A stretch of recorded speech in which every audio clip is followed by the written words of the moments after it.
Welcome to the Wealthy Speaker Podcast, brought to you by the Wealthy Speaker School. This is the podcast dedicated to people who want to speak more as a way to build their income and grow their business.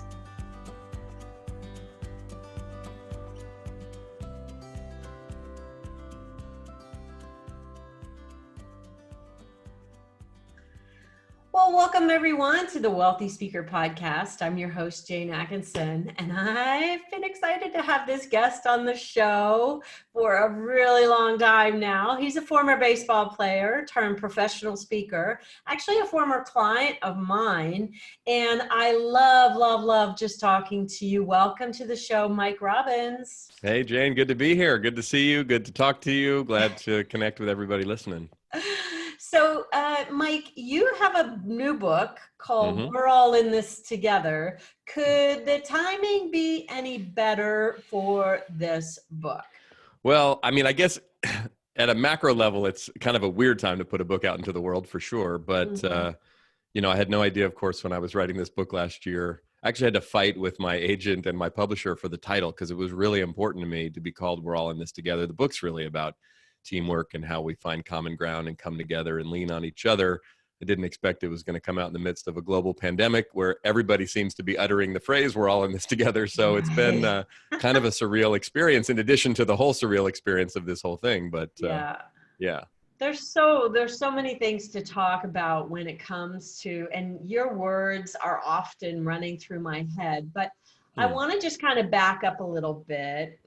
I think we figured out that we worked together a couple of times 10 years ago and 15 years ago. I mean, you must have had a really green coach in me 15 years ago. So well, I was pretty green at speaking, but we met through the National Speakers Association and through some mutual friends, Rich Fetke and Theo Andros, and connected at a couple of NSA events. And then I think you and I had met and connected, and then I reached out after, knowing you for a year or two and said, hey, I really could use your help. So, well, I don't know if it was that work, but I don't really take any credit for it, but you just went gangbusters. And whenever we checked in later on in time, it was like, whoa, your business went through the roof. So talk about, you had a book. What was one of the most pivotal books that you wrote? How many books have you written now? So this is my fifth book. My first book. So I started speaking in 2001. My first book came out in 2007. It was called Focus on the Good Stuff, which, a lot of my work, especially in the early days and even still now, focused a lot on appreciation. Right. Which, what the funny thing is, and Jane, you and I had this conversation. Who knew that appreciation would be a thing? Right. And people were talking, it's a little soft. It's a little weird. I don't know if anyone will pay you to talk about that. That was kind of what people were saying to me with good intention. I don't think anybody was trying to be rude, but I just kept saying, well, I don't know. This is feeling like what's important to me. And I want to keep telling my story and sharing about this and seeing how it relates. And then, kind of with some of the things that I've written about and spoken about over the years, again, I don't say this to sound self-important by any stretch. It was more just like, this is important to me. Right. I'm going to talk about it. And in some ways, the world kind of caught up and went, oh, that's important, sort of after the fact. And I was like, well, people are like, you were so, prophetic. And it's like, well, I don't think so. It was more honestly just like, I think these things are important to me. Yeah. And I think they're important to other people. Let's talk about it. You never backed down from what you thought was important, and it has served you. So really early on, you picked a lane and decided what you wanted to talk on, and appreciation, not the most popular lane in that moment. No. But certainly focus on the good stuff is something that has run through my mind, even like during this crisis. Yeah. It's like, okay, how do we take our mind off of all the negatives and shift it over to the positives? And so the work that you have done really has been something very foundational. And I think now the world is really caught up with you, Mike. So congratulations for thank you. Being ahead of the curve there. Yeah. So you got out, you started speaking, and you found a bit of a market for yourself in Silicon Valley, wouldn't you say? Yeah, absolutely. Well, I live here in the Bay Area, and and I grew up here in California. And so I just kind of started, when I first started, I started in my own backyard because it's where I'm from. And I knew some people and had grown up here and just kind of started to reach out. I worked in the tech world after my baseball career ended, I spent a couple years working in the dot-com world in the late 90s. So, I mean, I've been a big believer over the 20 years I've been doing this now, Jane. It's like so much of the focus of my business and the marketing aspect of the business for me has always been about personal relationships. And just, I never thought of myself as a great salesperson or marketing person. I still don't, but I think of myself as someone who really loves people and loves to connect with people. Right. And so that's kind of the way I've always oriented myself around building business relationships, is like, I try not to think so much about sales and marketing, because then I start to get weird and then I'm not as authentic. I'm not myself. But when I think about, just connecting with people, like that's fun and that's easy for me. That's great. So talk about when COVID came down. You probably had a lot of engagements that were out there on the calendar, ready to roll. Yep. Talk about what kind of rained down on you. Well, I mean, I was on the road the first week in March. I spoke at an event in Indianapolis, and then I spoke at one in San Diego. And I was remembering calling home and saying to my wife, to Michelle, like, it feels weird out here. Like things are definitely, this is getting serious. We had seen the reports in the stock market and things were going on. And then I had 2 local events the following week that got canceled because they had people flying in from, out of the country. And then I was like, oh gosh. So then we had to cancel our personal spring break trip. And then all of a sudden, just one after the other, we've had probably 20 plus events get postponed or rescheduled. Right. And I've got a couple events on the calendar for July and for later in the year that, I'm hoping we're going to get, but who knows? So what we did right away is just start to pivot as much as we can, like everybody in the business. I mean, I've done probably 3 or 4 dozen, maybe more virtual events over the year, just virtual, because clients asked for it, or could you do this? Or, we'd rather you can you do it from your office and then we can, stream it around. And so that was something I'd done. And we'd done some digital stuff. I mean, part of the strategy for this year, actually, after the book came out, I hired somebody new. The second half of the year, we were really going to focus on digital and virtual. And then all of a sudden we're like, oh, I guess we're focusing on that now, because we're kind of doing it sooner than later. Yeah. So, I mean, it's been bumpy. It's been scary. This book launch has the plans for it changed 15 different times because, this is not what we were expecting. But I've been trying as much as possible to both navigate it myself and with my own team. But also one of the things that I found that's happened for me, and I don't know if this has been true for a lot of my other speaker friends, but like one of my biggest challenges is creating new content, like writing stuff and putting stuff out there, because it's just to find the time and the energy. And then all of a sudden, in response to this, I just started writing and podcasting and posting like kind of like a crazy person the first couple of weeks, because I just had a lot I wanted to say. Yeah, and I don't felt like think you're alone on that. And so all of a sudden it was like my team that's been, come on, could you create a little more stuff? And all of a sudden they're like, oh my gosh, could you slow down? This is getting a little insane, right? So I'm kind of hot or cold like that. So, that's been one thing that's come out of it. And we're still trying to figure out the landscape. I think there's some interest clearly from some of our clients in things that are virtual, because that's the way everyone's meeting. But I think everyone's still I've done a few things. We've got a few things lined up, but there's a lot of wait and see kind of going on, which is both nerve-wracking but understandable given the circumstances. And you know what I think is going to come out of this is packages that, okay, let's refocus again on what problem we want to solve. Right. And then let's figure out how we're going to do it. And I'm going to put together for you a package that might end with an event down the road, but on the way to that event, we're going to do some virtual things and we're going to connect and have community. Yeah. And one of the things I think that's really interesting for the benefit for speakers for that is that by the time you arrive to that live event, they already have this familiarity about you, and they have this they already know, like, and trust you. So you can almost start from a totally different place when you begin your keynote, right? Totally. One other thing, I agree. And I think I've been someone over the years, for better or worse, more worse, quite frankly, than better, that's just kind of a creature of habit. I mean, I really like to speak. I really like being up in front of people. And on the one hand, I got in this business, I was young, I was 26, I'm 46 now, but I kind of just had this sort of old school mentality of like all I really want to do is go speak. So that's been a blessing and a curse, that I really focused on the speaking and getting good at speaking and really wanting to speak. The curse part has been I haven't embraced technology as much as I probably could have and should have in a lot of cases. And we're bumping into that right now. That said, to your point, I think there's a lot of value in embracing a lot of this stuff. And one of the things that I've also been doing, and will do even more of in the coming weeks, is reaching out to a lot of the clients that we have. Because I've been really fortunate, Jane, that there's a lot of clients that we work with over and over again. They bring me back in to do different things, or they're big enough companies. A company like Microsoft has, 150,000 or so employees. So they've got meetings and teams and groups all over. So reaching out to some of the... got you on retainer, Mike.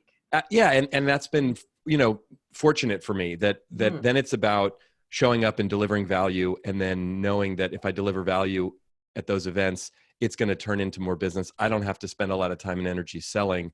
I just have to show up and deliver value. But one of the things that I've done just intuitively is reached out to a lot of, especially the CEOs and really senior leaders that I know, and say, hey, how are you doing first and foremost? Are you okay? Yeah. And is there anything that I can provide? Like, I'm not selling anything. Can I do something? Can I help you? And I've actually been on some Zoom calls with some executive leadership teams where literally I'm just showing up to share a few ideas, and we're having just a check-in session.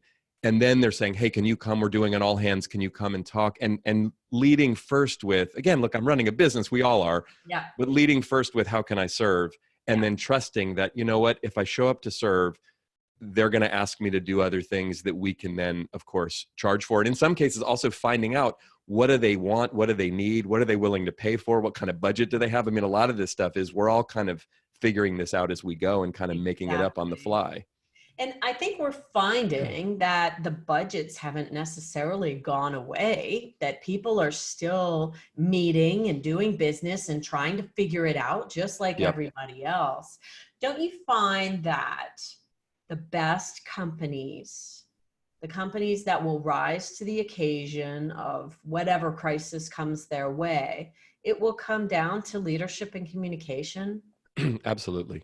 I mean, for sure, one of my favorite clients over the last 10 years has been working with Google. And what was interesting, I got introduced to Google in 2010 when we were still pretty much in the throes of the recession. And most companies, even in Silicon Valley, pardon me, and in other places, were struggling, right? Laying people off and cutting costs. And there was a lot of our business, Jane, got significantly impacted during the recession, like most businesses did. Right. Google was continuing to not only bring in people like me, but hire people and really focus on development of their employees. And I remember talking to some of the leaders there at the time, and I said, well, what's this about? And they're like, look, we got to be smart about our business, obviously, but we know the economy is going to turn around and it's going to come back up again. And people are going to pay attention and remember, how did we treat them during this time? Because instead of just assuming, well, they should be lucky to have a job, which is true, but and so again, I mean, if you look at it at the time, Google had like 15,000 employees 10 years ago. Now they've got over 100,000. And I just think about the growth and what I've seen as I've watched that company grow and had a chance to partner with them.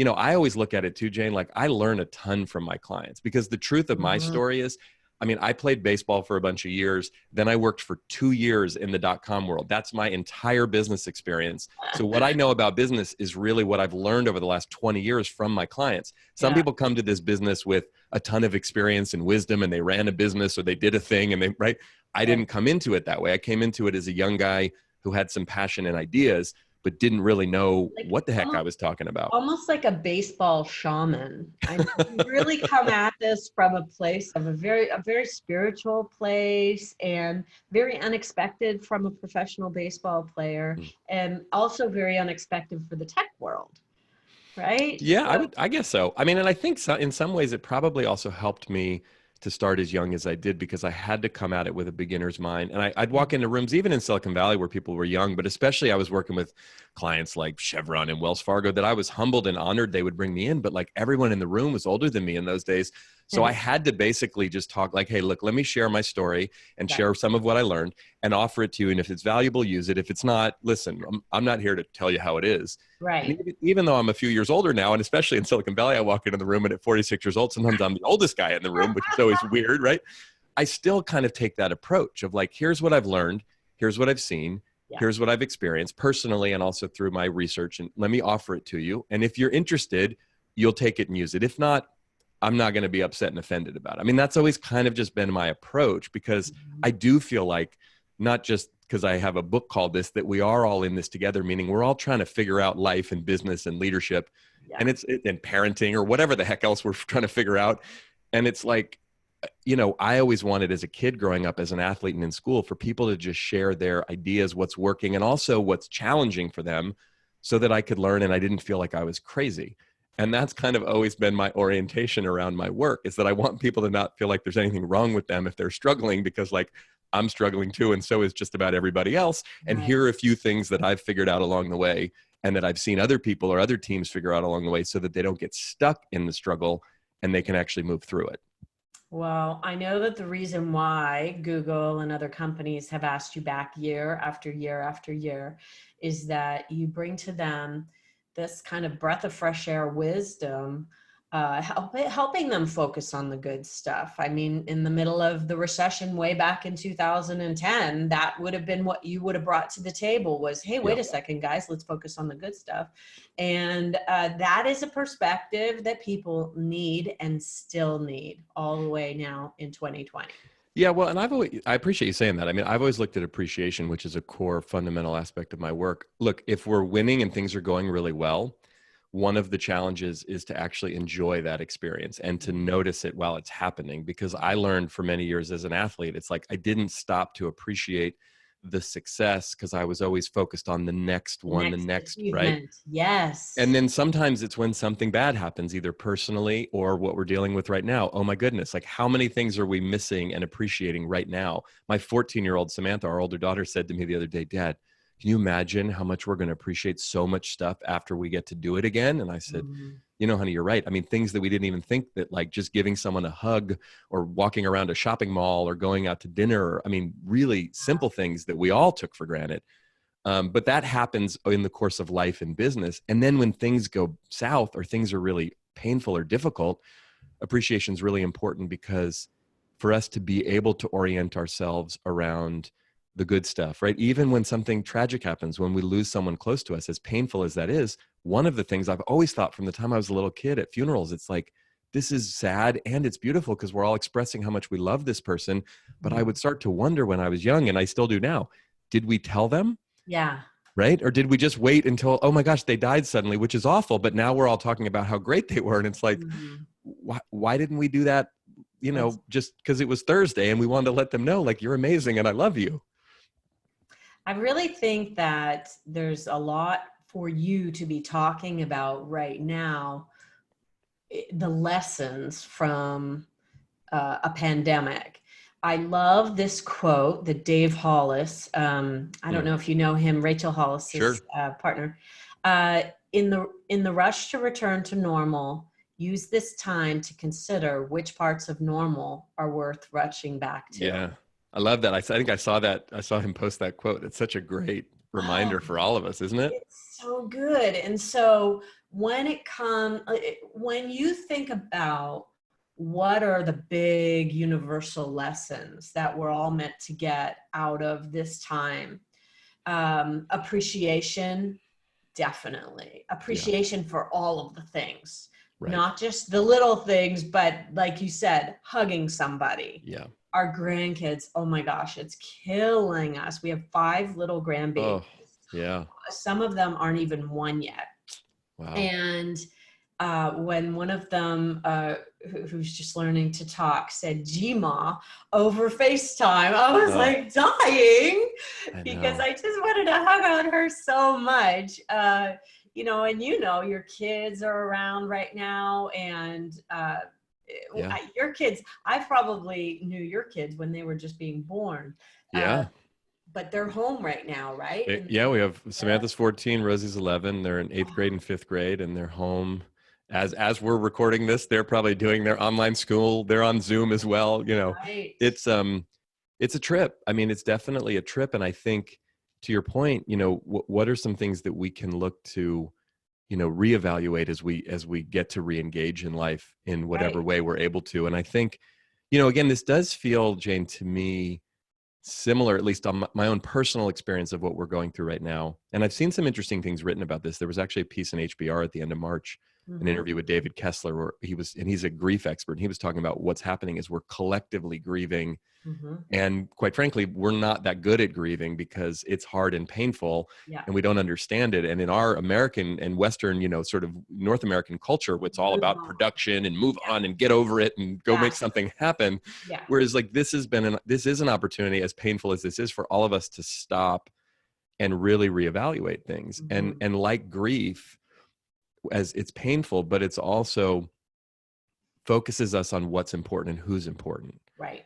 And I think I saw actually a really interesting post earlier today. The governor of New York, Andrew Cuomo, who's been in the news a lot because New York's like the epicenter, right, of the coronavirus.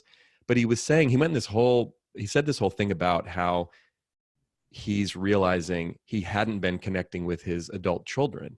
Right. And saying I'm busy. And here's the governor of New York. You can imagine how busy he is. Right. But he's like, that's not a good enough excuse. No. Like these are complex human beings that I don't spend enough time really getting to know. And they're my children. Yeah. And I just appreciated his vulnerability and his openness about that, because I think most of us can see that in our own lives. Like, oh, wait a minute.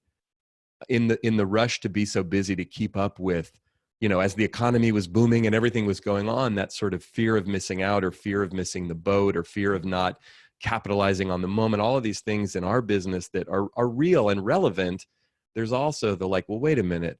Why am I doing this to begin with? Most of us who get into this business, and it's not an easy business, this, right? But it's a really rewarding one. It's because we want to help people, right? We want to share our story or our wisdom in a way that might inspire other people. And that's a beautiful thing. And at the same time, it's like I've caught myself over the years doing this thing where I'm out in the world trying to motivate people, and I come home and it's like, I'm like not so motivational with my own family, right? It's like nothing left in the tank, right? Right. And it's, I can't tell you how many times Michelle, my wife, who I love, and we have she'll say to me, hey, Mr. Appreciation, how about some appreciation over here? And it's like, oh yeah. You mean, but babe, I just gave an awesome speech about it. And she's like, I don't care about the speech, babe. I want you to show up that way here. And I'm like, oh yeah, I got to actually live this stuff. I have a big button around appreciation. So I don't wait for my husband to notice things. I am not that stupid. I will just say, today I did this and this and this, and you need to put that damn phone down and give me some love over here. And I just ask for exactly what I need. Well, but that's a great thing in marriage, but also look, that's a great thing at work too, because as weird as it seems, it's like, I will say to people, look, if you know what motivates you, here's a great conversation for everyone listening. Oh, that's good. And like, if you work for someone, now some of us have our own businesses, work for ourselves, but so you could do this with a spouse, a friend, but especially when I'm talking to people inside of organizations, it's like, look, sit down with your boss or whoever you report to and say, here, you want to get the most out of me? You want to motivate me? Here's what really motivates me. Here's what inspires me. Here's what gets me going. And by the way, you want to really irritate me and piss me off? Here's what does it. And just let them know, because again, we're all wired differently. So the things that motivate you and the things that are important for you to be noticed, if I worked with you or if we were in a relationship, I want to know those things, because part of my job in being in relationship, whether it's a professional relationship or personal relationship, is to have you feel valued and appreciated. But even if I know you well, and Michelle and I have been together for 20 years, I can't read her mind. Yeah. So if she does like you do with your husband and sort of raises her hand and says, hey, babe, this is really important to me for you to acknowledge. Oh, thank you for reminding me so that I can do that. And we can do that for each other. And if we do that, and when teams that do that for each other, now we start really lifting each other up. That's really good. And that's why the subtitle of We're All in This Together is creating a team culture of high performance. And I almost wanted to add on, no matter what the circumstances of your team are, because right now teams are having to perform at higher levels than they've ever had to perform at before, because they're all disconnected from each other. Well, they're trying to stay connected to each other and run meetings virtually and do things like that. Yeah. So it is an interesting time to launch a book, but I really believe, Mike, that there's no better time for a book called We're All in This Together. So I want to say congratulations for that. If people want to get information about this book, let's tell them where they should go to get it. The best place to do that is at our website, mike-robbins.com/together. We have a special page we put together just for the book. And okay, great. Yeah. All right. And we'll put that in the show notes. And I really feel like I'm number one, so happy to be reconnected with you. Yeah. But secondly, I'm just so excited that the world has caught up to your ideas. Thank you. Well, so am I. Well, and one thing I'll say on that, Jane, I mean, just to everybody listening, wherever they are in their journey of their speaking business, look, and you help me with this because I do think that there's two things we have to do simultaneously. We have to trust ourselves and listen to what it is we really want to say. Yes. And at the same time, we also have to marry it with what is going to resonate with people. And working with you the two different times that I did, one of the specific things you really helped me with is to understand that, like, yes, I know you're really excited about what you're talking about. That's great. You also have to pay attention to who it is you want to speak to and who's going to pay you to speak about it. Because again, I had to learn how to hone the message in a way that was the bottom line. Yeah, that was relevant. So it wasn't like, hey, I'm going to talk about the power of appreciation. And this is 20 years ago. And people are rolling their eyes going, first of all, what is that and why is it important? So learn how to do it in a way that doesn't water it down or sell out or turn into, I'm just like everybody else. But at the same time goes, okay, I need to start listening and understanding to what's needed. And even right now, I know myself and my work way better than I did 20 years ago. And I have 5 books and I've been doing this for a long time, but I don't know this moment. We're in a new moment right now. And all of my clients, even though I know some of them really well, I'm having to listen in the same way I had to listen when I was first starting in the business to go, wait a minute, what do you need right now? What's going on?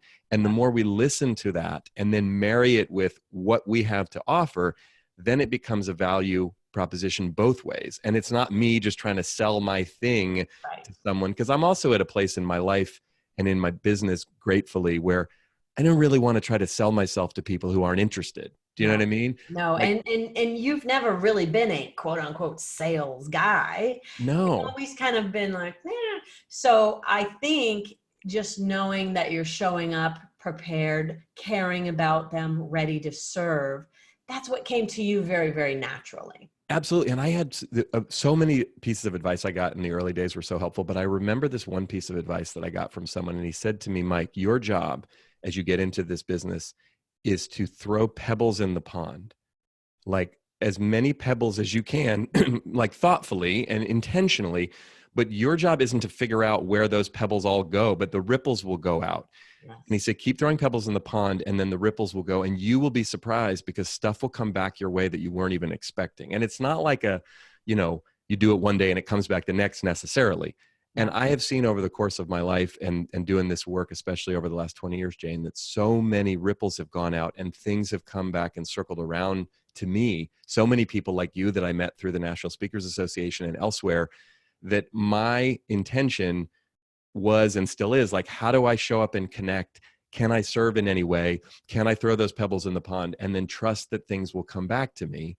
And, again, it's not like, again, I don't say that, it's not that I haven't worked really hard, which I have, but it's also practicing some level of faith and trust that and I have to remember this every time, especially like when a new book comes out, like the job is not to hustle as hard as possible and try to control the outcome. The job is to show up for me and be as present as I can and open and available to see what is needed, but also what might come. And I know that can be hard and scary. And I also want to speak to this moment for all of us in this business, wherever we are. Like, this is a scary moment because so much of the ground beneath us is shifting and changing, and we don't know exactly what it's going to look like or how it's going to play out. And having gone through a couple of, I started this business during an economic downturn, the dot-com bust, went through the recession in 08, 09, 2010. And now we're looking at, we don't know what this is going to look like. This is so bizarre. It just, the economy stopped one day and got shut off, and we don't know when it's going to get turned back on, and when it does, what it's going to mean.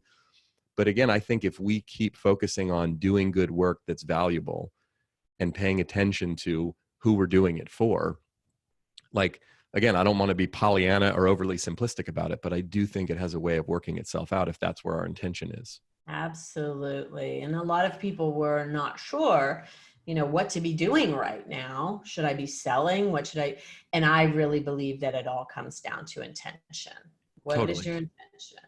And if you're really out there to serve people with something that you think is really helpful and unique, then I think you're on exactly the right track. Hey, Right. in the spirit of appreciation, I Yes. want to give a shout out to Rich Fetke, who used Yes. to be my coach. He was Yeah. my personal coach way, way before coaching was cool. Yeah. One of the original coaches. He was a And trailblazer. I have to tell you, Mike, he helped me build the entire life that I have right now, including the cottage and the boat and the grandkids and all of that. He helped me imagine it all. Yeah. It's incredible how someone who can pull a vision out of you that you didn't even know you had for yourself Yeah. can be so helpful. And I just want to give a big shout out to Rich and Kathy. I hope they're both doing well. Yeah. You know, I love you saying that. I mean, and the truth of the matter is, Jane, you know, he introduced the two of us. You and I also then connected through NSA, but I probably wouldn't have met you and worked with you if it weren't for Rich. And without Rich, I wouldn't have been able to write my first book or Yes. meet Richard Carlson, my mentor, who really helped. I mean, there were so many things. Like Rich Fetke's been at the center of my journey and my life and my career in so many ways. And talk about someone who's just generous of spirit and so real and true to himself. And again, for so many, you know, all of us, like the people that we get to meet along the way who show up and have that perfect thing to say or do, or it's the right coach, or it's the right moment, or it's the right book, or like, I love the idea. Steve Jobs talked about it in his famous commencement speech at Stanford back in 2005. Like, you can't connect the dots looking forward.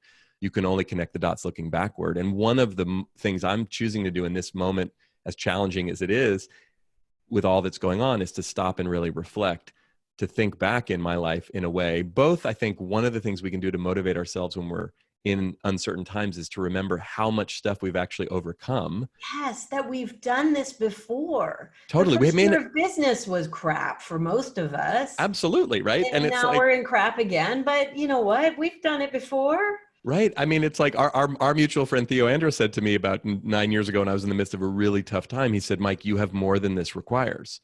And I said, what do you mean? He's like, you've made it through 100% of the challenges you faced up to this point. There's no reason to believe you're not going to make it through this one. And I was like, oh, that's right. You know, and we can also reflect on the great people in our lives, like Rich Fetke and others, you know, and everyone listening has people like that in the past, but also currently, that, oh my gosh, I'm so grateful for these people, because without their love, their support, their wisdom, their guidance, their sometimes tough love, or whatever it looks like, I wouldn't be where I am and who I am. And that's the thing about appreciation, is that it's one of these gifts that we can give to other people that we get to keep a piece of, right? I can give you the gift of appreciation and I don't lose it. I actually gain it. So do you. And it becomes this multiplier. That's one of the reasons why it's so powerful. So good. So good. You know what? I want to say thank you so much, Mike. I've been looking forward to our conversation here for quite some time. I knew it was going to be grounding and coming from the heart. And I appreciate you so much taking the time out and being on the show here today. For folks who want to get in touch with you, go to mike-robbins.com. And do you have your book on your homepage, or do we need to go / It's on the homepage, but if you go to that mike-robbins.com / together, okay. there's more info about the book, and there's some free bonus material folks get when they order the book from there. And Jane, before we wrap up, I just want to say to you, in the spirit of appreciation, like, thank you for your support and your guidance to me when we worked together, you know, 15 years ago and 10 years ago, and just being someone that over the years I can reach out to and ask a question and check in with, and just like, I've always really trusted you and your support, and you have so much wisdom and knowledge, and it's been super helpful to me along the way, because the business part of this business, as you know from coaching me, was never my favorite or easiest part. It didn't come, and still doesn't come, all that intuitively. And you were really helpful in those pivotal moments for me to hold my hand and kind of guide me through some things that I really appreciated then, and I still appreciate now, that helped me immensely. So thank you. Well, thank you for saying so. And for those of you who are listening into the podcast and have been listening into the podcast, hey, let us know. Send a little appreciation our way. Let's just go ahead and ask for what we need, right, Mike? That's right. That's right. Leave us a comment, leave us a review. Make sure you subscribe so you don't miss future podcasts. And thanks again to Mike Robbins. And with that, we will say, see you soon, multi-speakers. Bye for now, everyone. Hey, thanks for listening. If you've enjoyed our show, you'll want to come and visit us at the Wealthy Speaker School, where we provide a proven roadmap for building your dream business. Go to wealthyspeakerschool.com. And for show notes for today's podcast, head on over to speakerlauncher.com and click on podcast. I'll see you soon, Wealthy Speakers.